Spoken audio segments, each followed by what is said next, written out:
But isn't he supposed to be cheap?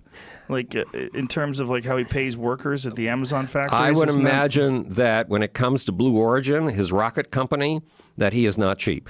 Oh, I didn't even know he had a rocket company. Yes, he has a rocket company. Does he think he's Elon Musk? Yeah. Look at you over there, Jeff. He thinks that SpaceX and Elon Musk are the hare, and he's the tortoise. Oh. So he has launched a rocket, the same rocket, 8 times now, and landed it again. Really? Yes. The same rocket? The same rocket. So he's demonstrated multiple reuse. The problem is that his rocket can only get to the fringes of space.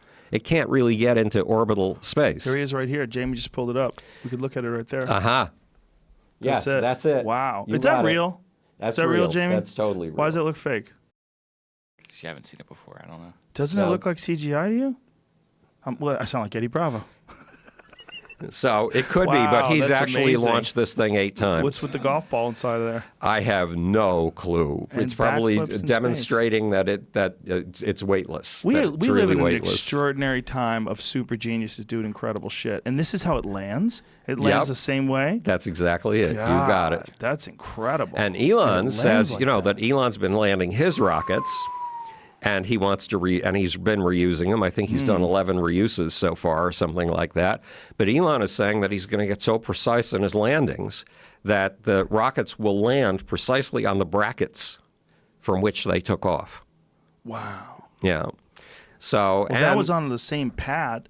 I mean, that was a fairly small pad that the Bezos rocket. So Bezos is a very well-controlled rocket. Elon's, you saw after the Falcon Heavy launch, the pictures of the 2 boosters landing simultaneously within 100 yards of each other. I didn't see that. I didn't watch it. Oh, you have to bring that up sometime because it's an astonishing I like how sight. Bezos is the Amazon Prime videos they're putting out. They're putting out some really great shows. Yeah. They're putting out a lot of stand-up comedy now as well. Right. Which they're trying to somewhat compete with Netflix. And if you have a, there it is right there. Wow. Well, no, yes, that could be the Falcon Heavy. Well, no, that's it. Yeah. That's the money shot. Yeah. Wow, that's the 2 incredible. rockets landing simultaneously. That's unbelievable. Yeah. So the goal here is, up until now, NASA, which has been dumbed down so much it's ridiculous by Congress and the Senate, because Congress and the Senate insist on designing their own rockets in order to produce jobs programs, not to get us to space. Right. Is that what the problem is? It's a funding issue too, right? It's like you have to have immediate results for the amount of money that you put out. It's worse than that. There's a little thing called the Alabama Mafia. It's a bunch of senators and congressmen from Texas and Colorado and Mississippi and all the states that have rocket jobs. And they have designed a rocket called the Space Launch System, and it's going to cost $30 billion to design it, and it's a throwaway rocket, so it's going to cost $1 to $2 billion for each flight. You think this is intentional? It's intentionally stupid. You think so? And yeah, because it's designed for jobs. And the result is we Americans haven't had access to space on American-made vehicles since 2011. That's a long time now. That's a long time.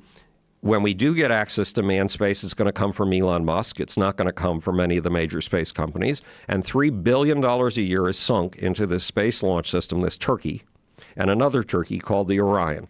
And that's money that we need that money to actually design habitats on the moon, to design mining equipment, to mine the ice on the moon and turn it into rocket fuel and breathable oxygen and drinkable water.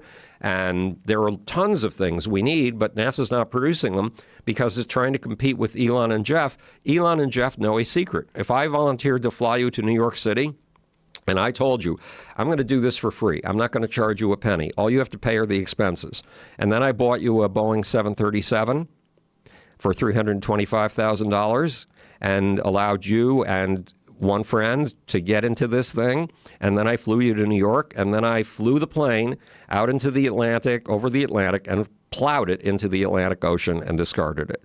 Now, but I'm doing this all without charging you anything, you realize. So when you want to fly back from New York to California, I'll buy you another 737, another $325,000, and fly you back. And then I'll fly the 737 out over the Pacific, and I will ditch it. This is the way we do space at NASA right now.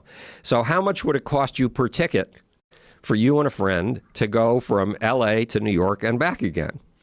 Approximately $325,000 per ticket. How often would you fly from from L.A. to New York? Not very often, if ever.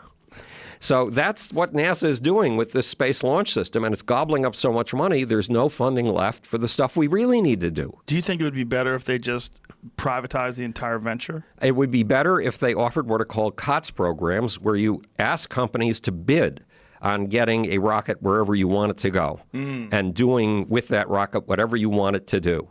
And then let Elon Musk and Jeff Bezos and United Launch Alliance, which is a big company underwritten by the government that is, I can never remember the names of the companies, but it's Boeing and Lockheed Martin combined, and allow them all to bid on this. Because Elon is going to bring it in for a tenth the cost. Elon has developed the Falcon Heavy for approximately $2 billion. He's developed all of his rockets for approximately $2 billion for all of them. It's costing NASA $30 billion to develop a turkey. Now, how do they keep doing that in the face of these guys like Elon Musk and Jeff Bezos? Congressmen and senators don't care. They simply want to maintain the jobs in their districts. Plus, if they feed the SMIC, the Space Military Industrial Complex, the Space Military Industrial Complex will kick back contributions to their campaign funds. As a result. Right. So this is an evil spiral. Buzz Aldrin calls these the Darth Vaders of space, the Lockheed Martins and Northrop Grummans and the big traditional aerospace contractors. So Congress and a certain number, it's a cabal of senators and congressmen who are screwing us up because a country that dreams big gets big. A country that looks up goes up. A country that looks down goes down. We become accustomed to looking down because we don't have that glorious option. The moon is way behind us. Buzz and Neil Armstrong walking on the moon, that's a long time ago. That's 2.5 generations ago. And kids in America have lost that dream of creating a paradise above the sky, because NASA's abandoned them. And NASA's been forced to abandon them by these congressmen and senators who steal this money from the NASA budget.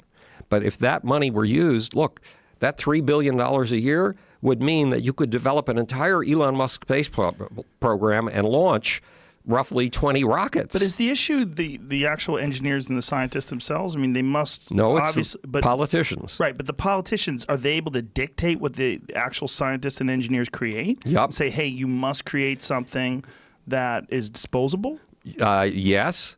But is that really a conversation that's taking place? Yes, because these guys have said, okay, we want to use leftover space shuttle technology. And they've mapped out the specifications of the rocket that they want. These guys are doing what? Yes, that's right. How's that possible? Oh, it's easy. That seems disgusting. They control the budget, and one of the tricks that the SMIC, the Space Military Industrial Complex, has known for a long time is you try to parcel out jobs to as many states as possible. So major programs like the latest fighter that the Air Force, the Navy are being told to use. Those represent jobs in roughly 45 states each.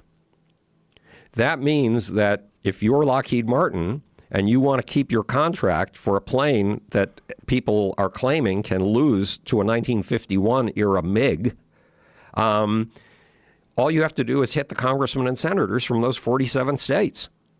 And they'll all back you. Why? Because they're counting on your campaign contributions. Where are you going to get the money to give them campaign contributions from that $1 billion to $3 billion nipple per year that NASA has been forced to extend to you, or that the Air Force has been forced to extend to you? It's a very corrupt system. That's a dirty system. And it means that the Russians and the Chinese can develop equivalent aircraft, for example, for 1/10 the price.